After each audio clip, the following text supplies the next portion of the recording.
Assalamualaikum everyone, it's Nadia Yunus here, and I've just got a quick video for you today, and I wanted to ask you, when you are faced with a challenge, how do you react? Do you go look for advice from friends, or do you actively seek to find solutions, or do you say, you know what, forget about it, cut it out, who cares? How do you react? Okay, so why I'm asking this is because a couple of days ago what happened was that we had an auntie over, and I've been gardening and cleaning the garden. And basically, during the winter months, the garden it just got bigger and bigger. The grass got bigger and bigger, so it was pretty difficult to cut it, to mow the lawn, um, just because it was raining and just grass just got bigger and bigger. So in this conversation, the auntie turned around and said to my mum that, well, I won't say what she said in Urdu. I'll just translate it in English. She said, "Forget about it and just get rid of it." As in the whole thing, just get rid of it. Forget about it. In other words, why are you wasting your time trying to cut it or trying to maintain it? Just forget about it. And so this really got me thinking. Well, actually, firstly, it got me really angry because I'd spent that much time in the garden trying to um, clean it all up and make it more presentable and just trim it down. Well, actually, cut the whole thing. It's like a jungle, basically.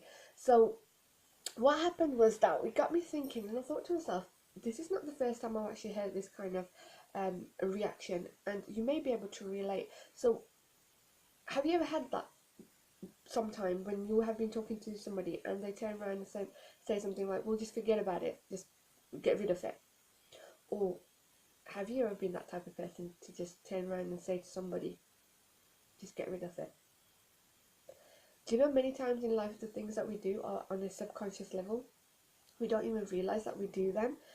And this is one of those things where I guess we can say we speak before we think, but not so much like that. It's we just don't seem to want to look for solutions, and our quickest solution seems to be just get rid of it. I've personally come across this many times, especially with family as well, and the solution seems to be get rid of it. And do you know something? The secret for today: challenges have solutions. If we stay in it long enough, we will actually find the solutions. That's the thing. Okay, so what happens is that we don't want to find the solutions because maybe it takes too long, too much energy. We want quick fixes. Everything's so instant nowadays. We just want quick fixes. Challenges have solutions. And in the Quran, in Surah Ash-Shahr, in the 30 juz, Surah Ash-Shahr, Allah subhanahu wa ta'ala says, "Verily, with hardship there are eases." Again, verily, with hardship there are ease, or there are eases. This translates as, or if you study the tafsir, this translates as have solutions. And not just one solution, but two solutions. So check this out. In the tafsir of this verse, in these verses, hardships have eases. With hardship, there are eases. Again, with hardship, there are eases. And the translation is that with one hardship or one challenge, there are two eases. There are two solutions. So it's not one hardship and one solution, or after the hardship or the challenge is over, you find a solution. Whilst you're going through that hardship, um, whilst you're going through the challenge, there are eases. Not one, but two. There's not one solution, but there's two solutions. SubhanAllah. I mean, Allah subhanahu wa ta'ala has given that to us. That whilst He puts us through the test, and Allah subhanahu wa ta'ala does not place a burden on any of us more than we can handle, and He knows that we can handle it. That's why He puts us through it. When He puts us through it, He obviously wants us to learn a lesson.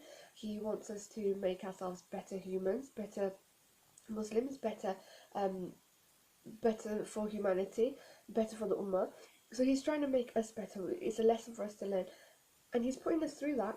He knows that we can handle it. That's why He's giving it to us. And so what I get as a test or a trial, you may not get, or you may get it in a different form. And whilst He's putting me or you through this, He's also giving us two solutions, not one, but two, as in Surah Ash-Shahr. And you can study the tafsir of it to find out. So He's putting us through one challenge, but there's two solutions that we've got to find, and they are there. Yet we don't want to look for those solutions because it's time consuming. We want everything instant. We just want to, you know, quick fix kind of thing. So I just wanted to cut this quick video for you today after that little incident. Okay, it was the garden, it was the grass. It may not seem like a big deal as such, but it just got me thinking, because I've come across this many times when people just say, get over it, get rid of it. Like, that seems to be a quick solution for something. So if something was to happen in your personal life, God forbid, and I don't know what's going through your life at the moment, could be anything. Is that the solution? Just get rid of it. If children are misbehaving, they're not performing at school, truanting, whatever, get rid of the children. Or if you're having, challenges within your spouse or within extended families, just get rid of them. There are solutions if we are willing to look for the solutions. And as always at We Be Inspired, it's all about personal spiritual development. I always look at ourselves. So it's not about the other person. And in this video, I'm addressing myself and I'm addressing you. So it's a reminder for both of us. So I'm addressing both of us, you and I. I'm saying, let's work on ourselves. And here, I want to, have two takeaways for you. So the first one is, if you are that person who always says, forget about it, get rid of it, I want you to stay in it a little longer and to look for solutions. And I actually want you to have a reflection moment of why you actually always say that. What is the underlying thing that makes you say that? Because there may be something that you need to work on, and we all need to work on ourselves.